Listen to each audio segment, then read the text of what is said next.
Doctor Tushar Pandya, રાષ્ટ્રીય સ્વયંસેવક સંઘ રૈયાનગર પ્રચાર સંયોજકની જવાબદારી છે. અત્યારે રાષ્ટ્રીય સ્વયંસેવક સંઘના આગામી વિજયાદશમીના રોજ શતાબ્દી વર્ષનું જે કંઈ પ્રારંભ થઈ રહ્યો છે એને લઈને કાર્યક્રમો માટે પત્રકાર મિત્રોને બોલાવ્યા હતા. ત્યારે પત્રકાર મિત્રો સાથે વાતચીત કરી છે. એટલે જે સંઘ છે એ સંઘના 100 વર્ષમાં સંઘ શું કામ કરવાનું છે આગામી સમયમાં, એ ખાસ કરીને પંચ બિંદુઓ ઉપર સંઘ કાર્ય કરવાનું છે.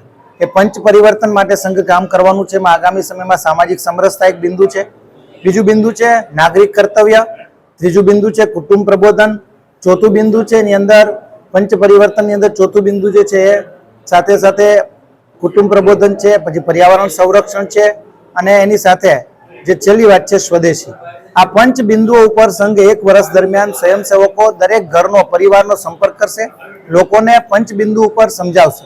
એટલા માટે કે આપણે એવું ઈચ્છીએ છીએ કે સંઘના શતાબ્દી વર્ષની ઉજવણીમાં દરેક ઘર સુધી પરિવાર સંપર્ક થાય, દરેક ઘર છે એ સ્વદેશીનો વિચાર પ્રબળ બનાવે, દરેક ઘરમાં કુટુંબ પ્રબોધનની ગતિવિધિ શરૂ થાય, દરેક ઘરની અંદર પર્યાવરણ માટે કંઈ ને કંઈ સારું કામ, પ્લાસ્ટિકનો ઉપયોગ ન કરે, પર્યાવરણના સંવર્ધન માટે લોકો જાગૃત બને, આવું કામ કરે એ સંઘનો હેતુ છે. એટલે સંઘ આ શતાબ્દી વર્ષની અંદર દરેક ઘર સુધી પહોંચી દરેક લોકો જાગૃત બને એવો સતત પ્રયત્ન કરવાનું છે.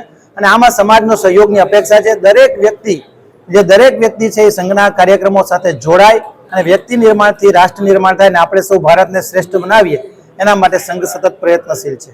ક્યારથી ચાલુ કરવામાં આવ્યું છે અને કેટલાક સંઘ અત્યારે કાર્યરત છે? શાખા એટલે અત્યારે વિજયાદશમી 1925 જ્યારે હતું ત્યારે ડૉક્ટર હેડગેવારજીએ 1925માં મોહિતેવાડેમાં સંઘની શાખાનો પ્રારંભ કરેલો. ત્યારે નાના 5-10 બાળકોથી સંઘની શાખાની શરૂ થઈ હતું. આજે સમગ્ર ભારતની અંદર 70,000થી વધારે શાખાઓ છે.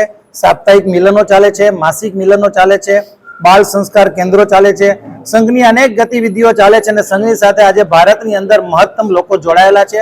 એટલે વિશ્વનું સૌથી મોટું સ્વયંસેવી સંગઠન છે.